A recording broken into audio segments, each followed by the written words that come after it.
দুর্নীতির মামলায় বিএনপির ভারপ্রাপ্ত চেয়ারম্যান তারেক রহমান ও তার স্ত্রী ডাক্তার জুবায়দা রহমানকে খালাস দিয়েছেন হাইকোর্ট। বুধবার বিচারপতি মোহাম্মদ খসরুজ্জামানের একক হাইকোর্ট বেঞ্চ এ রায় ঘোষণা করেন। আর এর মধ্য দিয়ে সব মামলায় দণ্ড ও সাজামুক্ত হলেন তারেক রহমান। তথ্য গোপন ও অবৈধ সম্পদ অর্জনের অভিযোগে 2007 সালের 26 সেপ্টেম্বর তারেক রহমান, তার স্ত্রী ডাক্তার জুবায়দা রহমান ও শাশুড়ি সৈয়দা ইকবাল মান্দবানুর বিরুদ্ধে রাজধানীর কাফরুল থানায় মামলা করে দুদক। 2023 সালে মামলায় তারেক রহমানকে পৃথক দুটি ধারায় 9 বছর ও তার স্ত্রী ডাক্তার জুবায়দা রহমানকে 3 বছরের কারাদণ্ড দেন। এই সাজার বিরুদ্ধে উচ্চ আদালতে আবেদন করেন ডাক্তার জুবায়দা রহমান।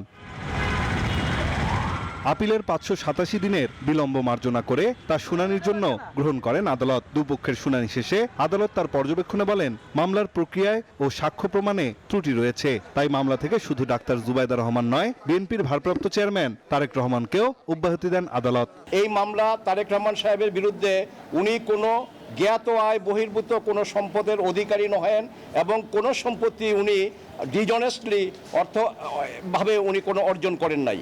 আর কাজেই আপনি যদিও উনি আপিল করতে পারেননি, আপনি এই খালাসের বেনিফিট বা এই জাজমেন্ট যাতে ওনার বেলায় প্রযোজ্য হয় আপনি সেটা করতে পারেন এবং মাননীয় আদালত আমাদের কথা রেখেছেন। ডাক্তার জুবায়দার আইনজীবী বলেন, এই রায়ের মধ্য দিয়ে প্রতিষ্ঠিত হলো জিয়া পরিবারের একটি টাকা বা সম্পত্তি দেশের বাইরে নেই।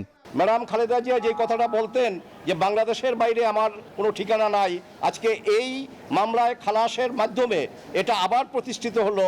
মামলার প্রক্রিয়াটি ভুল ছিল বলে জানান খোদ দুর্নীতি দমন কমিশনের আইনজীবীরা। তবে এই রায়ের বিরুদ্ধে আপিলের সিদ্ধান্ত নেবে দুদক।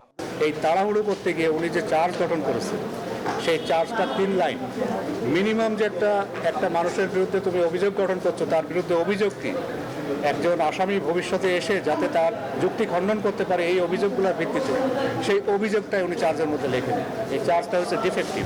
এগুলো হচ্ছে তাড়াহুড়ো করতে গিয়ে এবং সাক্ষী লিখছে মনে হচ্ছে যেন উনি রায় দিচ্ছে। আর এর মধ্য দিয়ে উচ্চ আদালতের সব মামলায় খালাস পেলেন বিএনপির ভারপ্রাপ্ত চেয়ারম্যান তারেক রহমান। নাইম আলচিকো, নিউজ 24, ঢাকা।